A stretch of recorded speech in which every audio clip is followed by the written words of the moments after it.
In 2011, a young couple, Martha and James Holden, moved into a countryside inn that had been converted into small apartments. With them was their 6-month-old baby girl, Lydia.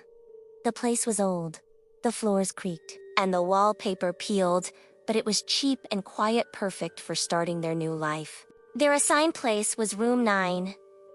In one corner stood a large wooden cradle left behind by someone years ago. Martha wanted to throw it away, but James thought it looked antique and insisted they keep it. That first night, Lydia slept peacefully in the cradle, but at exactly 2:17 a.m., Martha woke up to the sound of soft humming like a lullaby. She thought it was James, but he was asleep.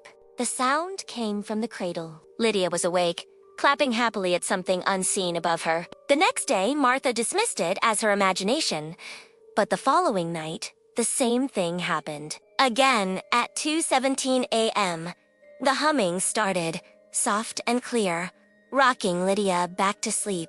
Martha leaned closer and swore she saw faint scratches forming on the side of the cradle. By morning, there were letters carved into the wood.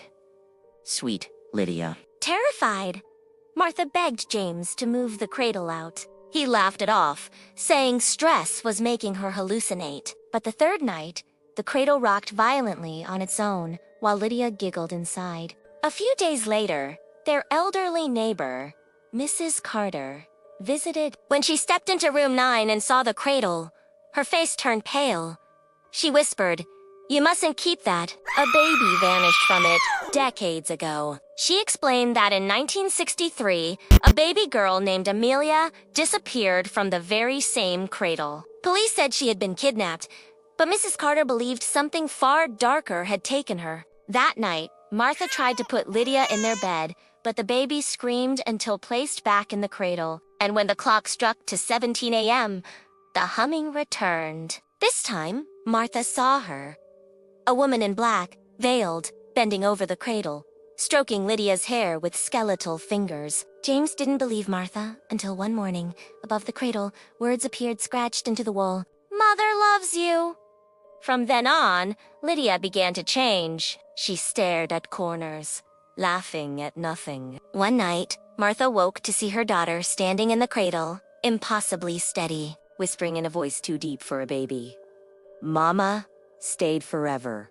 Horrified, Martha pulled her child out. Lydia clawed at her face, leaving bloody scratches. By dawn, New carvings covered the cradle. dozens of names, each a baby's, each followed by the word taken. At the bottom of the list, freshly cut, was Lydia. Desperate, Martha and James called Father Donovan, a local priest. He entered with holy water and prayers. But the moment he approached the cradle, the door slammed shut. The air shook with a deafening wail, the cradle lifting from the floor.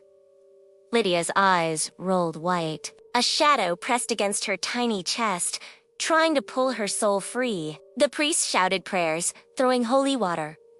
For a moment, the cries stopped.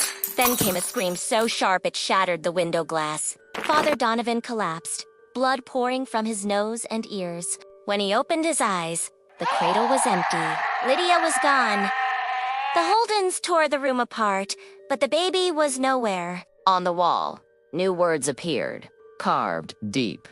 "She is mine." Days later, in the middle of a storm, the cradle rocked again. Inside lay a bundle wrapped in Lydia's blanket. Martha rushed to unwrap it. Inside were brittle bones. Not Lydia's, but Amelia's, the lost baby from 1963. That night, Martha tried to burn the cradle. Matches blew out one by one. The shadows in the corners laughed. At exactly 2:17 a.m., Lydia's cry filled the room again. The cradle shook violently.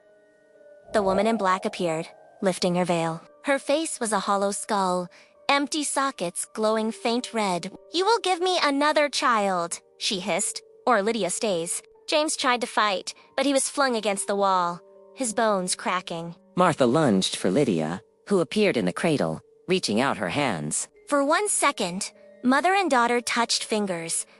Then the cradle slammed shut like a coffin. Fresh carvings appeared instantly.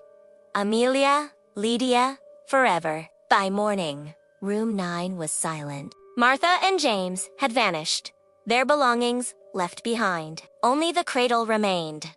Years later, new tenants moved in. They laughed at the ghost stories until their baby vanished too. Locals whisper that room 9 is cursed. At 2:17 a.m., the lullaby always begins. And if a baby sleeps in the cradle, it never leaves. Even now, travelers at Hollow Creek Inn say they hear giggles through the walls of room 9, 2 baby girls laughing in the dark.